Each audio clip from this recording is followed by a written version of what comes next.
Não há como exercer um efetivo controle do espaço aéreo sem que sistemas e profissionais em terra possam precisar a posição das aeronaves e estimar seus posicionamentos futuros. De posse desses dados, o controlador pode garantir uma separação segura entre as aeronaves. Por isso, ele precisa conhecer e, idealmente, visualizar todos os movimentos no espaço sob sua jurisdição. Certamente não é tarefa das mais simples, sobretudo quando a área abrangida é muito ampla ou remota. No entanto, a vigilância efetiva do espaço aéreo de um país é uma necessidade estratégica vital e precisa acompanhar o desenvolvimento tecnológico, o crescimento e a dinâmica dos fluxos de voos.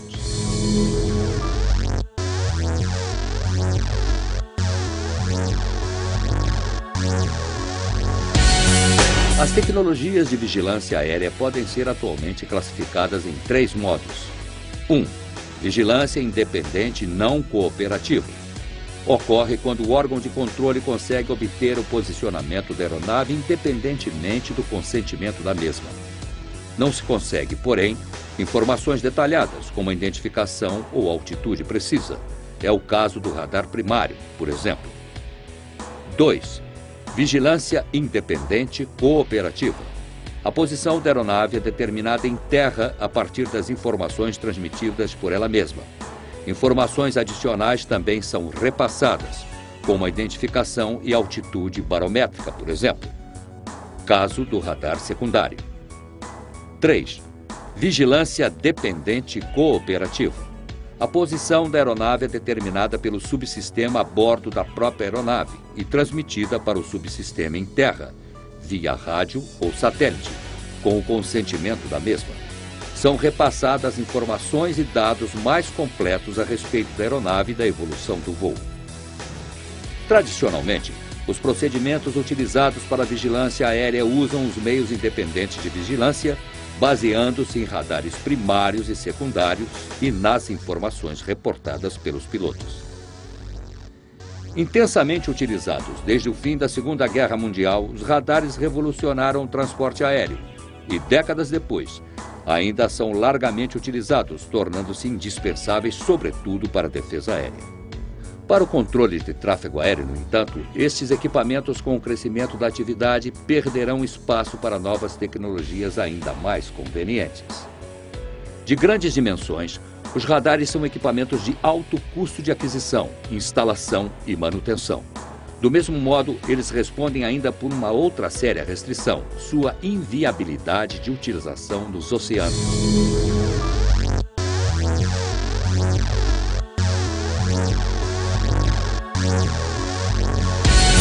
Com a modernização do CICIAB, passaremos a ouvir mais o termo vigilância dependente automática. Comumente conhecido como ADS, sigla inglesa para Automatic Dependent Surveillance, o recurso, adotado pela Organização da Aviação Civil Internacional, permite à aeronave a transmissão automática de dados inerentes ao voo extremamente relevantes. A visualização contínua das aeronaves permite à ADS a utilização racional de todo o espaço considerado, de modo similar ao serviço provido por um radar. Há, no entanto, duas diferenças determinantes. Uma é o custo muito inferior e a outra é a capacidade de abrangência muito maior. A ADS-B, sigla para Vigilância Dependente Automática por Radiodifusão, é um sistema que viabiliza às aeronaves a transmissão de informações como posição, altitude, velocidade, identificação, radial, destino, origem, razão de subida ou descida, dentre outros, por meio da frequência empregada pelo equipamento transponder da aeronave. Estes dados são difundidos de 1 a 2 vezes por segundo, automaticamente para os centros de controle. Esta ferramenta propiciará melhorias determinantes para a vigilância das aeronaves, permitindo maior número de amostras e mais parâmetros sobre as aeronaves do que era convencionalmente possível fazer com o radar secundário. A ADS-B também poderá exercer vigilância nas superfícies de aeroportos para monitorar o tráfego nas taxiways e nas pistas de decolagem, colaborando para a segurança das operações ao evitar ocorrências como a incursão em pistas, por exemplo. Se com a ADS-B os dados são recebidos por antenas receptoras no solo ou pelas demais aeronaves equipadas, com a ADS-C, vigilância dependente automática por contrato, o processo ocorre de forma diversa. Nela, as informações provenientes da aeronave são recebidas somente pelo centro de controle com o qual a mesma tem estabelecido uma conexão correspondente, por meio de um logon. Daí a letra C, de contrato. Outra diferença é que a transmissão normalmente ocorre por meio de satélites. Desse modo, a ADS-C estende a área de vigilância para as regiões não abrangidas anteriormente, como é o caso dos oceanos, onde, até então, as posições tinham que ser reportadas por rádio HF e estimadas nos cálculos dos controladores. O DCEA já está operando a ADS-C desde julho de 2009. O sistema está instalado em uma de suas unidades subordinadas, o 3º Centro Integrado de Defesa Aérea e Controle de Tráfego Aéreo, Sindacta 3, no Recife. A organização hospeda o Centro de Controle de Área do Atlântico, setor responsável pelo controle das aeronaves que evoluem no espaço aéreo de jurisdição brasileira sobrejacente ao Oceano Atlântico. Com a ADS-C, desde então, aeronaves que cruzam o Atlântico diariamente indo e vindo da Europa ou da África passaram a ser visualizadas na tela das consoles com grande precisão, a milhares de quilômetros de distância do continente, algo impensável anteriormente com o radar.